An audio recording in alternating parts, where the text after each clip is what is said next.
Having reliable and well-researched news is crucial for a democratic society to function effectively. Scholars have long debated the role of news organizations in determining what's newsworthy and what isn't. How do TV networks like CBS, NBC, and Fox decide what to report? Chicago Booth's Emir Kamenica and his research collaborators set out to answer that question.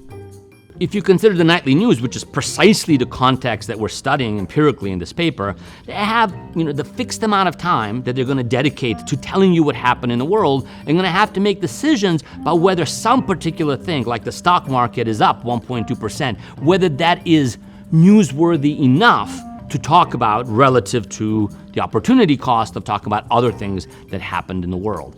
And in order to determine whether some particular event, the stock market's up 1.2%, how newsworthy that is, we need some kind of a benchmark. And a very natural benchmark is built through this idea of a scoring rule as a measure of newsworthiness of a particular realization of an unknown state.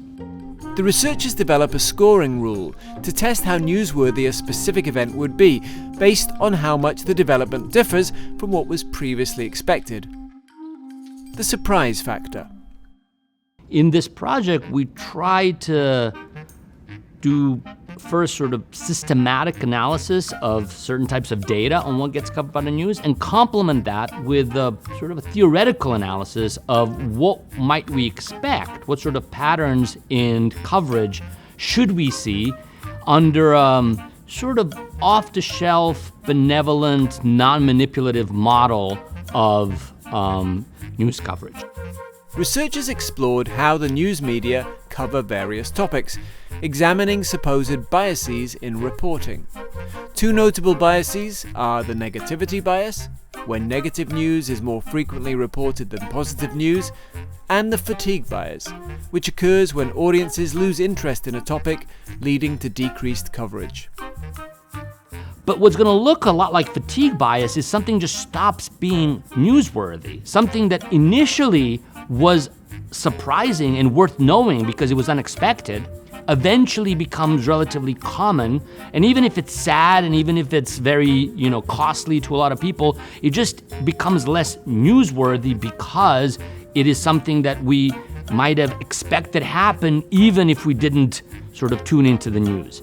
So the perspective we try to bring is that what news ought to be telling us are precisely those things we might not expect, we might not think happen if we did not tune into the news. The researchers apply their model to actual data, analysing news coverage patterns from nightly news transcripts, focusing on stock market fluctuations, unemployment rates, weather conditions, and US military casualties in Iraq and Afghanistan. This approach not only highlights the underlying biases in media reporting, like the negativity bias, but also provides a structured method to analyse how news topics are selected and reported based on their unexpectedness. So we could ask, is it the case, in fact, that negative movements to the stock market are more likely to be talked about than positive movements? We do not find any such pattern, and moreover, we do not find that pattern because what we do find is that what really drives whether a stock market movement has been reported, it's likely to be reported, is whether it was of the magnitude that was surprising. What really is likely to get covered is a large movement at what was anticipated to be a quiet day. We also conduct similar analyses of the coverage of unemployment rate, of precipitation, of military casualties in Iraq and Afghanistan.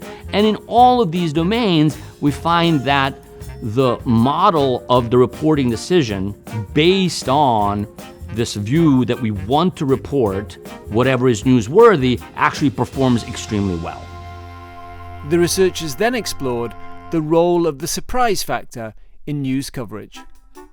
If you were to simply look at whether negative news about unemployment, namely unemployment rate went up instead of staying the same or going down, whether they're more likely to be covered, you would find that in fact they are. There seems to be about 5.5 percentage point gap in how likely negative news, jump in the unemployment rate, is likely to be covered. But it turns out that this is partly, at probably more than 50%, due to the fact that quite often those negative news are in fact more newsworthy than positive news, even if they're of the same sort of raw magnitude. The reason for that is that the distribution of changes in the unemployment rate is skewed. The unemployment rate tends to rise more quickly and then sort of fall down more slowly. Because of that, these negative movements can often be much more of a surprise than when I say negative movements, I mean negative news, than the positive news that the unemployment rate is decreased. The research highlights the importance of considering not just the positive or negative nature of news, but whether it's a surprise.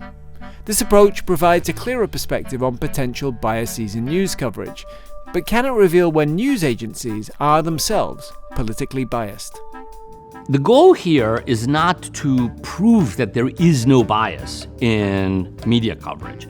The goal is rather to think more carefully about what steps one would want to take in order to establish bias, and to take into account the fact there are forces such as, say, different volatility of the stock market in some period versus another that's going to govern what reporting looks like even in the absence of bias. So what we really are proposing is a framework through which one can think about testing for the presence of bias rather than sort of trying to establish its absence in all aspects of media coverage.